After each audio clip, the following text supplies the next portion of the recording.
Hello, आप सबका मेरे चैनल स्प्रेडिंग ज्ञान में स्वागत और अभिनंदन है। मैं आज आपको एविडेंस एक्ट की एक इम्पॉर्टेंट प्रॉब्लम पूछ रही जो कि यूपी एपीओ 1994 में पूछा गया था।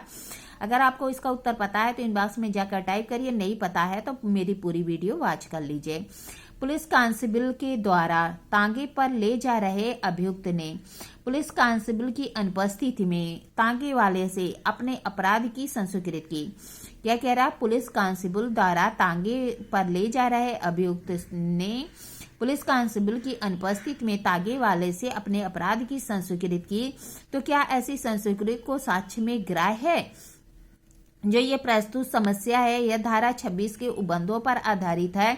धारा 26 में पुलिस अभिरक्षा में की गई संस्वीकृति के बारे में उबंध किया गया है।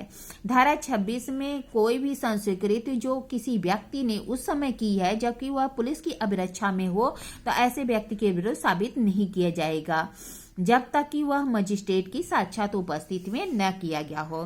धारा 26 में पुलिस ऑफिसर की अतिरिक्त अन्य व्यक्तियों को भी से भी की गई संस्कृति को अपवर्जित करता है, जैसे कि सह अपराधी, डॉक्टर, दर्शक या फिर कोई प्राइवेट व्यक्ति जबकि उसे करने वाला व्यक्ति पुलिस की अभिरक्षा में हो, क्योंकि यह उदाहरित किया जाता है कि ऐसी परिस्थितियों में स्वेच्छा या स्वतंत्र संस्वीकृति उपलब्ध नहीं कराई जा सकती। किंतु यदि मजिस्ट्रेट की साक्षात उपस्थिति में ऐसा संस्वीकृत किया गया है तभी वह संस्वीकृति साक्ष्य में ग्राह्य होगा। मतलब क्या कह रहा है कि धारा 26 में पुलिस के अभिरक्षा के साथ साथ अन्य व्यक्तियों से भी संस्वीकृति को अपवर्जित करता है, जैसे सहअपराधी हो गया, डॉक्टर, दर्शक या कोई अन्य प्राइवेट व्यक्ति, क्योंकि कह रहा यह अवधारणा की जाती है कि ऐसी परिस्थितियों में कोई भी संस्वीकृति स्वेच्छा या स्वतंत्र नहीं होती, केवल तभी होगा जबकि मजिस्ट्रेट की साक्षात उपस्थिति में किया जाता है।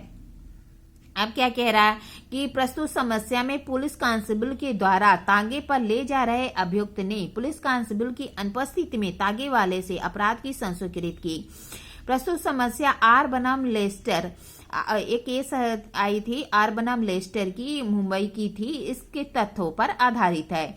इसमें हत्या के अपराध का आरोपित अभियुक्त पुलिस अभिरक्षा में अविकथित अपराध के घटना के अन्य स्थान पर तागे वाले से ले जाया जा रहा था। उसके साथ उसका दोस्त भी बैठा था। पुलिस को थोड़ी देर की अनुपस्थिति में वह अपने अनुपस्थित में जबकि वह पड़ोस के गांव में दूसरे घोड़े लेने के लिए गया था। अभियुक्त ने कुछ कथन अपने मित्र से किए जो कि अविकथित अपराध से संबंधित थे।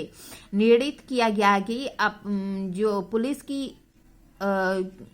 अस्थायी अनुपस्थित होने पर अभियुक्त उस समय पुलिस अभिरक्षा में था, इसलिए अपने मित्र से की गई संस्वीकृति को अभियुक्त के विरुद्ध साक्ष्य में ग्राह्य नहीं किया जा सकता।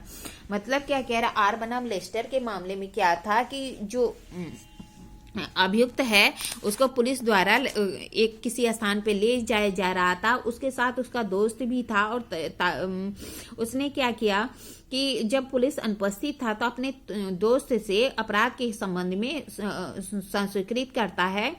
तो ऐसी परिस्थितियों में माना गया है कि वह पुलिस अभिरक्षा में था और उसने जो भी मित्र से संस्वीकृत किया है वह साक्ष्य में ग्राह्य नहीं है।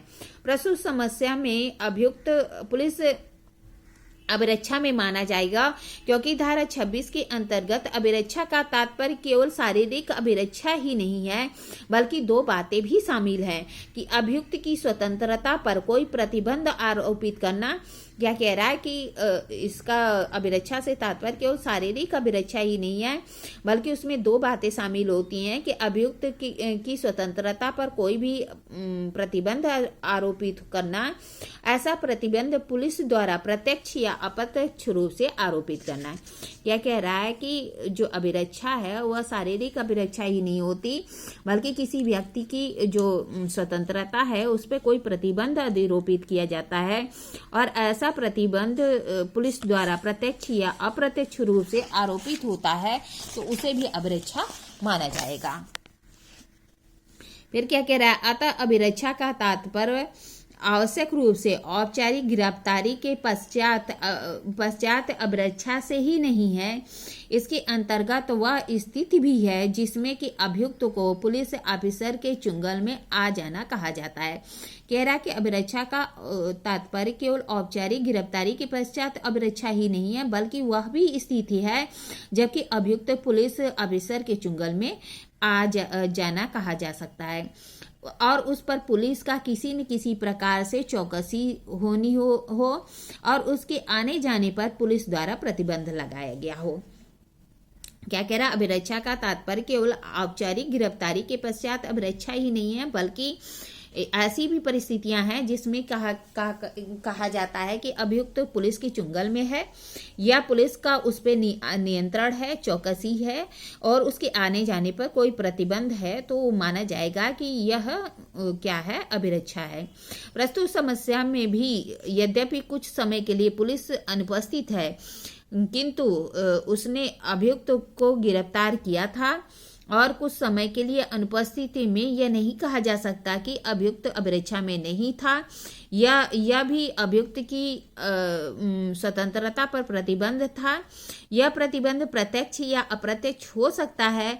इस पर प्रतिबंध अप्रत्यक्ष है, अतः अभिरक्षा मानी जाएगी। प्रस्तुत समस्या में अभियुक्त द्वारा पुलिस अभिरक्षा में संस्कृति के कारण धारा 26 के प्रावधानों के अनुसार ऐसी संस्कृति को अभियुक्त के विरुद्ध साक्ष्य में साबित नहीं किया जाएगा। इस तरह मैंने आपको प्रॉब्लम बताई, प्रॉब्लम का सलूशन बताया। ऐसी ही अच्छी प्रॉब्लम के लिए मेरा चैनल सब्सक्राइब करिए, लाइक और कमेंट करिए। ठीक है, धन्यवाद, थैंक यू।